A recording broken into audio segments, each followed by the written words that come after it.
आदर्श पाठागार मासिक साहित्य आसर सहरर सर्वपुरातन साहित्य अनुष्ठान आदर्श पाठागार मासिक साहित्य आसर आदर्श साहित्य घर ठारे अनुष्ठित हो पाठागार सभापति चंद्रशेखर शतपथी और साधारण संपादक सुकांत चंद्र खुंटिया आवाकत्व आयोजित यह कार्यक्रम में कार्यकारी सभापति राधाकांत मिश्र सभापतित्व कर अनुष्ठान साहित्य प्रति प्रतिबद्धता को दोहराइवा सह अतिथि मानक परिचय प्रदान करथिले।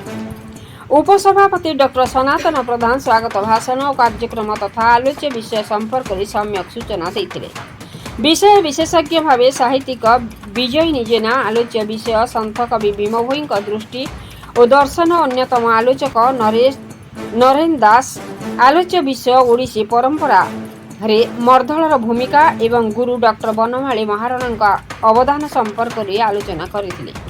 श्रीमती जेना तांका वक्तव्य कहले जे भीम भोई कविता थिला महिमा ईश्वर और संक्रांतीय जीवन संगीत मुक्तिलाभ ईश्वर प्राप्ति और आस्तिकतार रचना समाजरू कलुषित वातावरण शीघ्र अपसरी जाई धरारे स्वर्गराज्य प्रतिष्ठित हेबो एई भावधारा ही तांका कवितारे परिस्फुटन होईछि। अन्यतम आलोचक श्री दास तांका वक्तव्य डॉक्टर बंशीधर महाराणा मर्दल वादन करी ओडिसी परंपरा को किपर ऊर्ध्वगामी करिसंती से संपर्क में आलोचना करथिले। गाळिपिका धरित्री पाइकराय झड़ संपर्कित एक गल्प पाठ करथिले। द्वितीय पर्यायर कविता पाठश्रव कार्यक्रम में कवि ब्रजेन्द्र दास सभापतित्व करथिबा बेले करुणाकर पटसाणी प्राक सूचना प्रदान करथिले।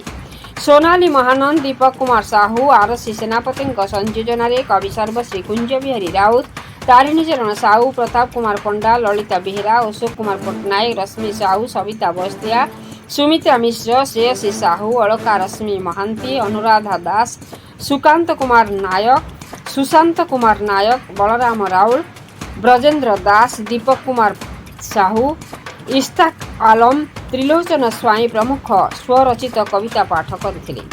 एही अवसर में सदस्य अशोक कुमार बलंक वियोग में 1 मिनिट नीरव प्रार्थना करथिला।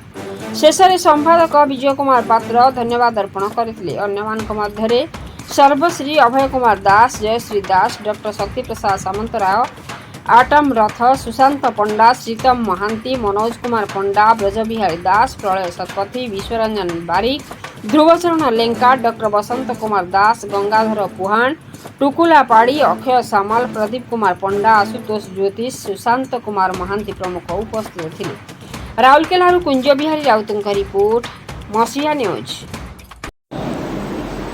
बसंतर माया गोलापर महक कोईर कुहू कुहूतान आज संपर्कर डोरी छिंदीगला बेले समस्ते चुपचाप नीरव दर्शक छाती तले कोह नयनर ज्योतिष निष्प्रभ उदासी आकाश आज गुणशुण काले बरसी जीव आ भिजाई देव सब स्मृति को उड़ाई देव झड़ बतास आम संपर्कर अकुआ कहानी से आशंका मन आशंकित तुम्हें तो से कथा बुझीपारबनी प्रश्न देवी तुम्हें तो से कथा बुझीपारबनी प्रश्न देवी कारण केतबेले तुम्हें हृदय गठित पुणी केतबेले निर्जीव पथर बोधे से प्रेम नहीं सबुज छलना मरिबा देह आदरी नहीं पहुंची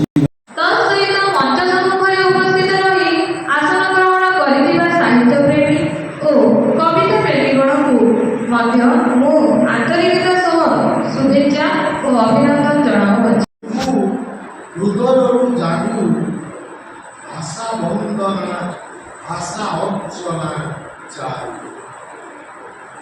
महाराज अर्थरू जे भाषा शुणिल एंचुड़ी जो भाषा को देल कान जो मीठा भाषा लोरी गीतिका थापुड़ी थापुड़ी माँ करुला गान मार औषण कोड़े निदरे निदके शोल जे भाषार ध्वनि शुणी बापा माँ भाई भौणी कंठरू शैशवे तमे शुणिल जेतेक बाणी ईश्वर विश्वास कर ईश्वर एक अभिन्न ए विश्व ब्रह्ममय विश्व ब्रह्मांड प्रत्येक अणु परमाणु मनुष्य पशुपक्षी कीट पतंग सागर जंगम सर्वत्र ब्रह्म बा आत्मा विद्यमान सर्वभूत को परमात्मा ठारे ଏବଂ ପରମାତ୍ମାଙ୍କୁ ସର୍ବଭୂତରେ ଦେଖିବା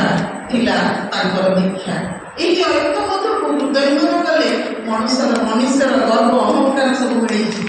ଏହି ଐକ୍ୟବଦ୍ଧକୁ ଯିଏ ଅନୁଭବ କରିବ ସେ ଆଉ ଗର୍ବ ଅହଙ୍କାରରେ ବଶୀଭୂତ ହେବ ନାହିଁ। সকল ভেদভাব লোপ পাইଯିବ, ସମସ୍ତଙ୍କର ମଙ୍ଗଳ ହେବ। ଏହି ବାର୍ତ୍ତା ହିଁ ସେ ପ୍ରଚାର କରିଥିଲେ, ଯାହା ଆମର ସଂସ୍କୃତି ଆମର ପରମ୍ପରା ବସୁଧୈବ କୁଟୁମ୍ବକମ୍ର କଥା କହେ। ସେହି ଆଦର୍ଶରେ କବି ଅନୁପ୍ରାଣିତ ହୋଇଛନ୍ତି। ତାଙ୍କର ଜୀବନ ଦର୍ଶନର କଥା ସେଇଥିରେ ଗୁନ୍ଥି ହେଇ ରହିଛି। ଧାରଣା ବିଚଳିତ ହେଉ এই প্রচণ্ড আত্মশক্তির অধিকারী ভীম হয়ে মহিমা ধর্মর প্রচার করেছেন এবং নবজাগরণ সৃষ্টি করেছেন। এ জাতিকে ধর্ম সংকট রক্ষা করেছেন। সবুঠু বড় কথা আম ধর্মরে ব্রাহ্মণবাদর প্রাধান্য। সেই ব্রাহ্মণবাদর তাড়না এবং এপটে বিশ্বক মানଙ୍କର প্রলোভন ଆଉ ପ୍ରଭୁତା ତାକୁ ସେ କାଟିଛନ୍ତି। ସେ ପ୍ରବାହକୁ ସେ ବାଧା ଦେଇଛନ୍ତି ଏବଂ ଲୋକମାନଙ୍କୁ ଜନମାନସ। ଆପଣ ମସିହା ନ୍ୟୁଜ୍ର ୟୁଟ୍ୟୁବ୍ ଚ୍ୟାନେଲକୁ ସବସ୍କ୍ରାଇବ୍ କଲେଣି କି? ଯଦି କରିନାହାନ୍ତି ଏବେ କରିନିଅନ୍ତୁ। ଏହା ସହ ମସିହା ନ୍ୟୁଜ୍ର ଫେସବୁକ୍ ପେଜ୍କୁ ଓ ଟ୍ୱିଟରକୁ ଫଲୋ କରନ୍ତୁ। ତା ସହ ମସିହା ନ୍ୟୁଜ୍ର ଆପ୍ ଆସିଗଲାଣି। ନିଜ ମୋବାଇଲରୁ ପ୍ଲେ ଷ୍ଟୋରରୁ ଡାଉନଲୋଡ୍ କରିନିଅନ୍ତୁ। ଜୟ ଜଗନ୍ନାଥ।